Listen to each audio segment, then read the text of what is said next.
kita lihat di surat panggilan itu kan locus tempus delicti-nya tanggal 22 Januari dan tahun 2025. Tapi ternyata dalam perkembangan di dalam pertanyaan-pertanyaan yang diajukan oleh penyidik itu rata-rata keluar dari dari substansi surat panggilan. Ya. Tapi pada intinya dari pertanyaan-pertanyaan itu lebih banyak menanyakan tentang isi podcast saya, isi wawancara saya terhadap Roy Suryo, Rismond, Dr. Tifa Kurnia dan Rizal Fadila. Jadi hampir sebagian besar pertanyaan diarahkan ke sana. Oleh karena itu sebenarnya kita agak sesalkan karena kalau dilihat dari surat panggilan, tempus locus delicti-nya itu tanggal 22 Januari, tapi itu tidak terlalu banyak dielaborasi. Karena kenapa saya katakan tidak terlalu banyak dielaborasi? Karena kalau berpatokan pada tanggal 22 Januari 2025, sebenarnya bisa dipastikan saya tidak bisa dimintai keterangan sebagai saksi karena saya tidak mengetahui peristiwa itu, tidak melihat dan tidak merasakan. Ya kalau soal formalitas surat panggilan ya monggo ditanyakan kepada penyidik. Boleh juga dikritik penyidik. Kenapa seperti ini gitu ya? Okay. Tapi memang sebenarnya kalau dari kami aja nih sudah 24 objek, Mbak. Artinya 24 peristiwa. Artinya kalau ngomong perbuatannya tuh tanggalnya berbeda-beda 24. Sementara kalau saya menduga ini hubungannya dengan LP yang lain ya, mohon maaf nih gitu ya. Itu juga mungkin bukan tanggalnya berbeda-beda. Nah, kalau semua tanggal peristiwa dimasukin di undangan ya bisa berapa saya paham juga penyidik kenapa memilih salah satunya gitu ya. Tapi kembali lagi menurut saya mumpung dipanggil inilah kesempatannya mengklarifikasi. Penyidik juga penegak hukum, kita punya KUHP yang sama, kita punya teori hukum yang sama, pasti akan clear. Ya, gunakan saja dengan baik kesempatan pembela ini. Dan saya pikir Pak Jokowi juga nggak mau kok perkara ini menjadi bola liar. Dia ingin segera cepat. Ya. Orang-orang yang sepatutnya bertanggung jawab harus bertanggung jawab. Orang yang tidak bersalah jangan juga diikut sertakan. Oh nggak sama dengan panggilannya yang lain itu ya memang nggak mungkin semua di panggilan itu semua ditulis kayak gitu kan gitu. Yang ditulis di dalam undangan itu kan cuma salah satu data ya yang diterima oleh polisi dari laporan polisi yang masuk. Laporan polisi yang masuk itu kan dari orang yang melaporkan Pak Abraham Samad. Dalam hal ini ternyata bukan Pak Jokowi. Jadi ini kemarin itu LP daripada LP yang lain. Penyidik menerima LP dari orang yang melaporkan. Pak ini begini kira kurang lebih begitu ya bunyinya Pak. Ini menyebut Pak Abraham Samad, dia pesannya peranannya di mana gitu-gitu. Kemudian penyidik kan akan manggil. Pasti yang ditanyakan itu adalah dari data yang diterima dari yang memberikan LP itu tadi. Akan diklarifikasi pada Pak Abraham Samad. Ya tinggal kalau Pak Abraham Samad nggak tahu ya jangan nggak tahu, nggak apa-apa itu. Nggak usah nyalahkan pertanyaannya gitu. Penyidikan itu dasarnya itu begini, ada orang laporan, pasti dia memberikan data awal, alat bukti namanya. Nah itu saya tahu ini alat buktinya pasti rekaman-rekaman daripada semua yang Pak Abraham Samad yang terkait dengan ijazah palsu ini banyak sekali. Tadi kan disampaikan itu kan. Nah banyak sekali ini, maka kemudian akan menanyakan kira-kira ya saya nggak ngikut soalnya. Tapi saya dulu bekas penyidik kayak gitu kalau cara melakukannya. Ini benar Pak, ini gambar ini gambar Bapak bukan, gitu kan gitu. Hanya dengan itulah maka alat bukti itu tadi berarti ada bukti lain yang berkesesuaian. Sehingga itu nanti valid untuk dijadikan di alat bukti di persidangan nanti. Nah itu intinya gini loh, itu kan laporannya apa dia? Laporannya kan bahwa ini orang ini menyebarkan pencemaran ataupun ujaran kebencian kan gitu kan. Menyebarkan fitnah. Ya yang sampaikan yang buktinya. Buktinya itu tadi rekaman ini loh Pak, ini rekamannya ini kayak gini ini. Dia ngomong bahwa ini palsu ini gitu kan. Nah Pak, kalau di dalam hal ini kalau setahu saya Pak Abraham Samad itu kan hanya podcast ya.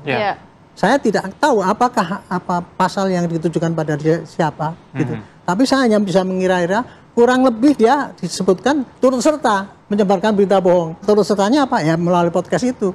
Makanya penyidik tanya podcast ini apa dasar hukumnya podcast ini. Penyidikan itu memberikan terangnya juga perkara. Harus diketahui oleh penyidik. Iya, dia harus tahu nih podcast ini apa kan gitu. Kalau hakim ngomongin podcast kan nggak ngerti. Podcastnya itu begini loh, dididikan gini sah apa. Ya sudah wajar untuk membuat terangnya perkara kira-kira gitu. Saya tegaskan lagi ya, jadi Pak Jokowi tidak pernah melaporkan Bang Abraham Samad ya. Yang kami laporkan 24 objek dengan 5 inisial nama dan itu nggak terkait dengan Bang Abraham Samad. Tapi memang bahwa ini kan ada LP lain yang juga masuk ya, 3 LP lain. Ini juga kita perlu hormati prosesnya ya. Dan tinggal kita lihat bagaimana ini bergulir. Memang di dalam ITE itu bisa jumlah tersangka bisa menjadi sedikit, bisa menjadi banyak. Karena ada turut serta dari peran-peran lainnya. Contohnya siapa yang menyatakan, tapi siapa yang mengedit, siapa yang menyebarkan. Tapi masing-masing pun akan dilihat mensreanya. Jangan khawatir, ya. Hukum tidak senaif itu ya. Pasti akan dilihat ada sifat jahatnya nggak dari tiap-tiap peran. Kalau nggak ada, kalau nggak salah di tingkat penyelidikan tuh Bang Abraham Samad sudah dipanggil. Beliau nggak hadir dengan alasan nggak terima undangan atau apa. Ya ini yang kita sayangkan ya. Gunanya dalam penyelidikan itu adalah disitulah tempatnya orang mengklarifikasi. Ya. Mungkin kalau dulu beliau hadir sudah clean and clear, tapi karena mungkin beliau miss atau apa saya nggak paham, akhirnya ya naik dulu ke penyidikan gitu ya. Ya beliau sendiri sebagai mantan KPK selama ini juga sebagai penegak hukum sering melempar panggilan dalam klarifikasi dan mengharapkan setiap orang juga taat untuk hadir kan gitu. Jadi menurut saya juga ini juga momen yang kemarin sayang tidak dimanfaatkan. Penyidik akan melihat dulu ada mensrea atau tidak. Kalau nggak ada percaya deh ya Bang Abraham Samad juga dulunya kan pengacara jadi mengerti betul bagaimana sebuah perkara pidana dikonstruksi. Soal bahwa beliau mantan KPK menurut saya ya semua sama di mata hukum. Pak Jokowi itu hanya melaporkan sekali tapi dilaporkannya berkali-kali, digugat berkali-kali dan di setiap proses beliau datang. Dilaporkan pidana berkali-kali di Bareskrim, oleh Resulio dilaporkan lagi di Polda JIY atas apa Kasmojo, terus atas skripsi lagi mau dilaporkan. Penyelidikan pun di Bareskrim datang, ya. Dipanggil dimanapun digugat beliau hadir. Gak ada masalah. Jadi karena itulah pentingnya kenapa pada saat di penyelidikan dipanggil itu kita penting memberikan klarifikasi. Kalau kasus ini terus di blow up ya, dikapitalisasi oleh penyidik dan dipaksakan, maka ini adalah sebuah bentuk pembungkaman terhadap kebebasan berpendapat dan berekspresi. Ini bukan bicara tentang saya, tapi berbicara tentang nasib kalian para media dan para YouTuber. Karena kalau ini terus dibiarkan tanpa ada perlawanan, maka saya khawatir orang-orang tidak lagi berani memberitakan hal-hal yang sifatnya mengandung pelurusan sebuah perkara. Orang tidak berani lagi memberitakan hal-hal yang seharusnya diungkap kepada publik agar itu menjadi pelajaran berharga bagi kita semua. Di era post-truth seperti ini justru fitnah dia harus betul-betul dijaga. Karena bahaya. Fitnah dengan pencemaran itu beda. Jadi sesuatu yang sifatnya adalah kebohongan dan dia mencoba memprovokasi masyarakat, ini perlu diluruskan. Tapi kalau hanya sekedar mengkritik ya, bahkan men-challenge pemerintah, itu bagus. Dalam era demokrasi bagus, tapi di era post-truth seperti ini, di era digital informasi, justru fitnah ini perlu ditegakkan. Saya sih kembali lagi melihat fitnahnya ini yang perlu diluruskan.